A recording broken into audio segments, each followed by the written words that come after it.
Happy Sunday, everyone. Welcome to Our Issues Birmingham. There's a dog staring at me right now, and his name is Fitzgerald. And my guests today are Tanya Martin and Trish Melberg. They are from the DA's office, DA's Association in Montgomery.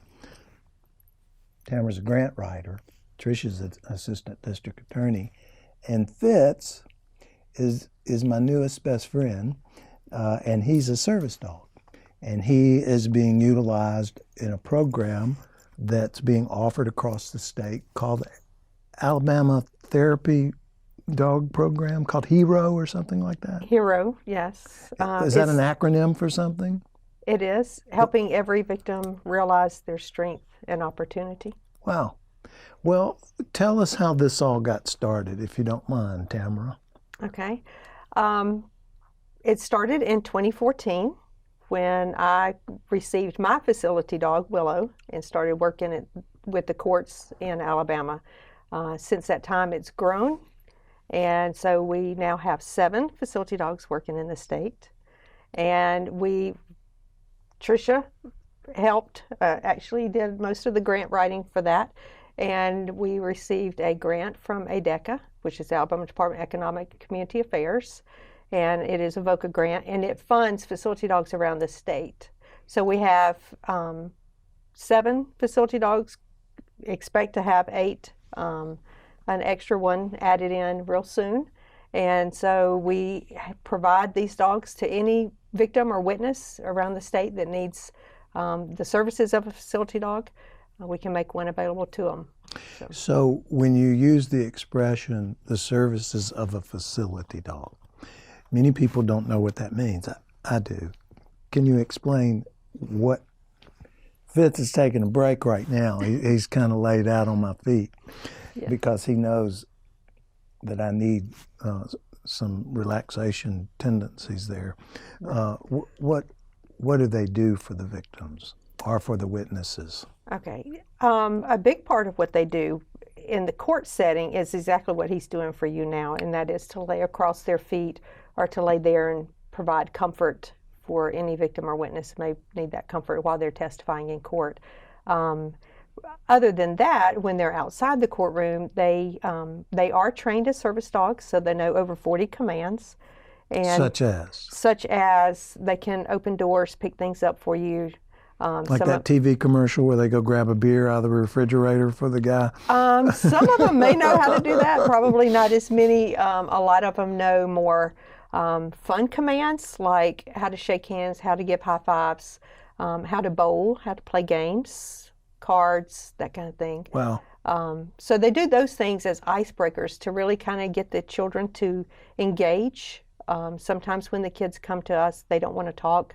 They're scared and they're nervous, So these are great ways for them to get them engaged and get them talking. Is it primarily used where you have a child victim, or is it also available for adult victims of some traumatic experience? It's available to any victim that the court deems, appropriate for the dog's use. In that case. Does Fitzgerald go to the witness stand with the witness? He does. Can I call you Fitzgerald? I didn't mean to bother you. Seems pretty much at ease right now. I'm not moving my feet, but you have to file a motion, Trish? You do. In order to use a facility dog in a criminal proceeding for a jury trial, you would file a pretrial motion, and there's certain documentation that you could provide to the court showing that they are a facility dog, letting the court know their training, showing that they are up to date on their vaccinations and health records, and then it would be up to the court to decide if they are going to allow the facility dog to be used. Now, as a defense lawyer, which everybody knows that I am, especially you, we've worked in opposition of one another, and believe it or not, we all get along because we have jobs to do. As a defense lawyer, do you find objections by the defense over the fact that you're bringing in this dog that might overly prejudice the jury or create an extra grain of sympathy for somebody that maybe was a close call in a close case? If there's a defense attorney that has not used the facility dog before, has not been in a trial where a facility dog has been used, then they might offer an objection. The way that we respond is the dog makes the courtroom more fair for the child and fair for both parties. It puts the child or the victim more at ease, so they are better able to answer questions from not only the prosecution but from the defense as well. And to make sure that there's no prejudice with the jury, when we utilize these dogs, they are seated with the victim at the stand outside the presence of the jury. So when the jury comes in, we do our best to make sure that the dog is obstructed, that there's no view of the dog. And then when the victim is done testifying, the jury is to go out, and then we remove the dog to prohibit any kind of prejudice. So for those of you that don't understand how that could possibly work, there's a witness box, and it's typically enclosed. So Fitz could be like he is now and not be visible to the 12 people in the jury. That's correct. And still provide comfort to the testifying witness. That's correct. And that's how you deal with that.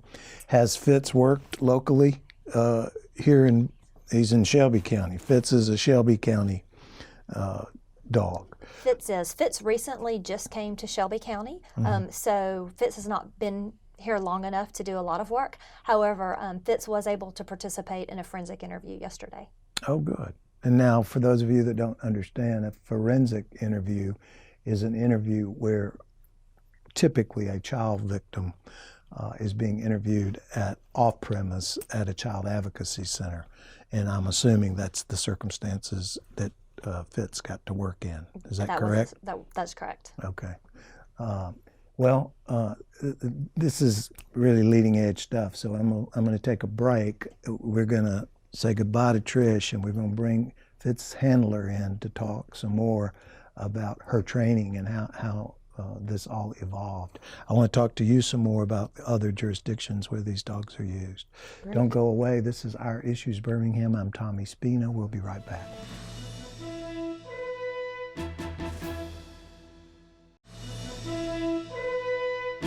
Welcome back to Our Issues Birmingham. I'm Tommy Spina. You are not seeing things.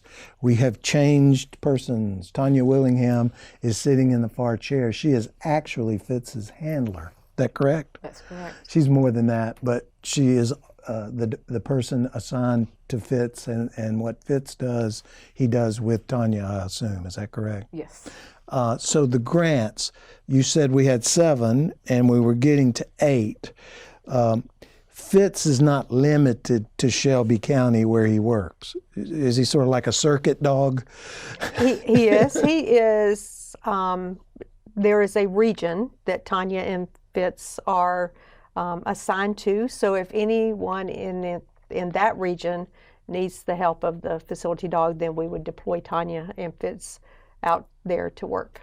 Well, so, yeah. We're in about 6 or 8 counties, I think. So we go all the way to Chilton and Tuscaloosa. So would Fitz be Jefferson County's region? That's correct. Yes. Well, Yeah. I hope to see you in the courtroom one day, Fitz. Yes. Now, if Fitz was working somewhere else and then we needed a dog, say in Jefferson County, then we have other dogs that we can pull in. So we can have dogs working all over the place. So just because they're assigned to a certain region doesn't mean that they'll always work just that region. Okay. We can deploy them out wherever they're needed. And Tanya, training-wise, what did you have to do? For years, you've prosecuted cases both at district and circuit court level, and now you're doing this, which has got to be different for you, certainly a diversion, and probably something that helps keep you inspired about what would otherwise be the mundane things that we do day to day. What type of training do you have to participate in to be able to be Fitz's handler? So I went to a 2-week intensive training in Texas for Canine Companions for Independence, and that was in August. And it's 2 weeks of working with Fitz, learning his commands and learning the different ins and outs of the assistance dogs, their training and how you would handle them in public and how they're supposed to act in public and those kinds of things. So we had a 2-week training, and we then had to pass a public access test. So we are both certified to be out in public as a service team. Do people come up to you and ask to pet Fitz? They do. And if he's not working, he can be released and people can pet him. But when we're in the court setting or in the courthouse, then we do kind of work and not allow people to pet him so that he doesn't lose his training and pick up bad habits to where he would not lay still in the courtroom, because the main goal is for him to be able to be in the courtroom and not be seen or heard and just provide support to the victim. So we want to keep his integrity and training. So it's important that we do respect that and not have him treated as a pet. Yeah, I've been chastised in a few airports before because I like animals. I'm an animal person. I know the camera is focused on Fitz right now, but you can see he's very uptight. He's really nervous about being on television. I can see that right now. Are there certain breeds of dog that are better suited for this sort of job than others? Yes.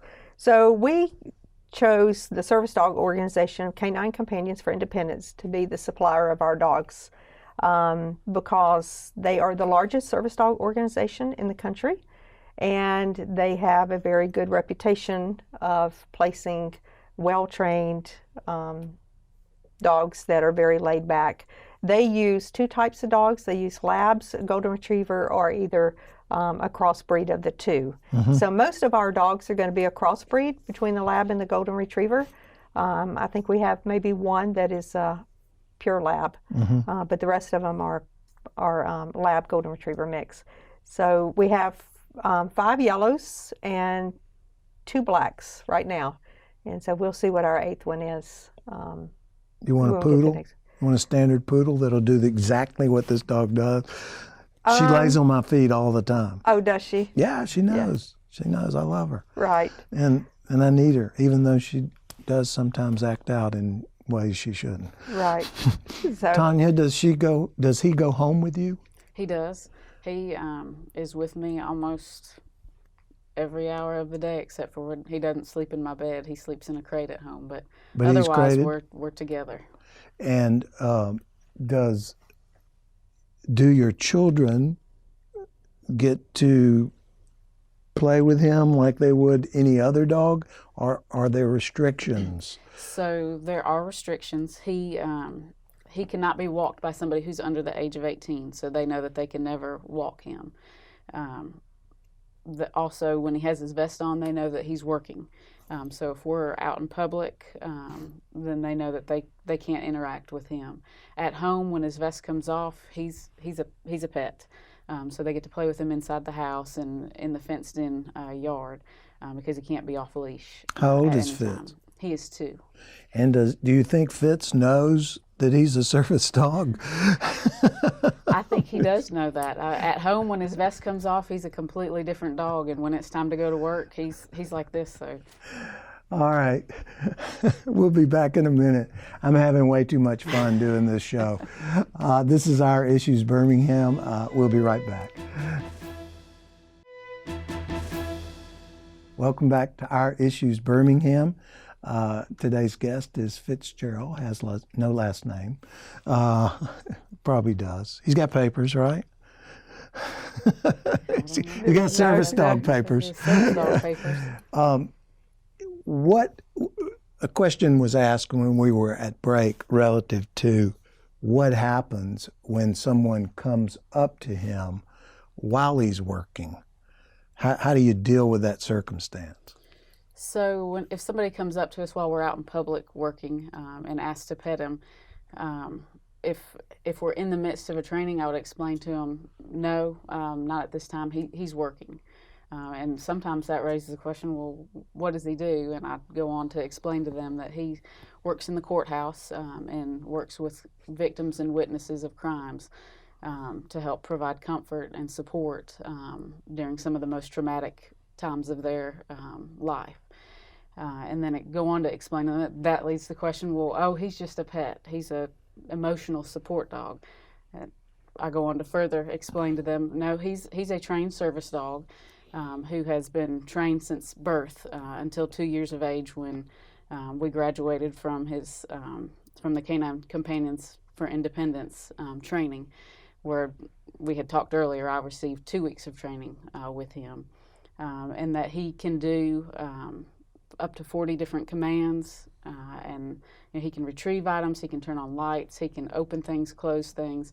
But the main thing that he would do, would be to support our victims and witnesses, and More at an emotional level than a physical, right, do this for me kind of right. thing. Does he have any aggression type He does. commands? He does not. Do any of the dogs? No. So they're never. So when they're born, they're puppies. Do you know much about how they get them trained to the 2-year mark? What do they do with them to get them this laid back? And I just want to go take a nap right now. Do you know what they do? I do. They Canine Companions for Independence has their own breeding program, Mm-hmm. so they breed out the characteristics that they don't want, and then they breed in the temperament and characteristics that they do. So they breed out the aggression, and they breed in submissiveness, a good work ethic, that type of thing. So these dogs are not aggressive. They might love you to death, they might lick you to death, but they are not going to be aggressive at all. So it's not going to be a protective dog. So what? Go ahead, I Tanya. believe, and correct me if I'm wrong, Tamara, but if they were to show signs of aggression, then they would be released from the program and not put out in as a service dog. Right. Okay. What's the plans for the future? We have 7. We're going to 8. Right. We have 60-something jurisdictions, I think, in Alabama. So 8 Okay. dogs is not going to get it, I don't think. Maybe. Well, we have 4 more that are in the application process. So we anticipate by this time next year to have a total of 12 that are working in the state. So when you say you write grants for this, typically in terms of dollars, what's it cost to make this happen and to keep it maintained? Well, the dogs are valued at $50,000. But Really? we are very blessed that Canine Companions for Independence is a nonprofit, and they place their dogs free of charge, so we do not have to pay for their dogs. They're entrusted to us to work, and but it takes a lot to support the program, and we're very appreciative of ADECA for providing the funding for this. Do they only work with law enforcement and prosecutorial services, or can private citizens contact them? Not ADECA, but But for the use of the dog, yeah. Let's say I wanted to have a dog like this, and I had an extra $50,000 laying around. oh, well, that would be up to Canine Companions for Independence. They could check with them. You can find them at cci.org on the web. CCI.org. Yes, and so then that's up to Canine Companions. I will not speak for them, but I will say, you have to have a good reason to receive one of these dogs. Okay, such as a disability, or either you work in a facility where you can utilize the dog. You having a bad dream? He's sleeping. Fitzgerald's having a dream. So I just noticed that Fitz was having a bit of a audible sound coming from his brain. I think he's so relaxed that I've probably made him calmer because he's asleep and he's been snoring. Is he on schedule for trial anytime soon? Not at this time. Not this time around. And are you getting some feedback from other jurisdictions? We are, and it's all been very positive. And the request for the dogs is steadily increasing. So it won't be long before Fitzgerald's calendar is going to be pretty full. I don't think people know about this service that's available for victims. It's very new yeah. for this area. Are other jurisdictions outside of the state of Alabama, we're not known for our progressiveness. Where we are in this, with this, I know. this case, yes. And we were in the drug court arena as well. Back in the 80s when I was a baby lawyer, Birmingham, Jefferson County was one of the first drug courts that the drug czar then, General McCaffrey, chose to initiate the drug court model. Yeah. So I'm glad to hear that, because Yes. we get a lot of bad pub about our state. So. Right. And I will say that all the other states in the U.S. are looking at us and the model that we have, because we are the only state that has a statewide network for facility dogs. So we have really set the bar high, and we're very proud of that. Well, thanks for being with us today, both of you. I'll see you somewhere in the future, and I hope I see you in a courtroom somewhere with a willow. I hope whatever. so. This is Our Issues Birmingham. Thanks for being with us today. We'll see you next Sunday.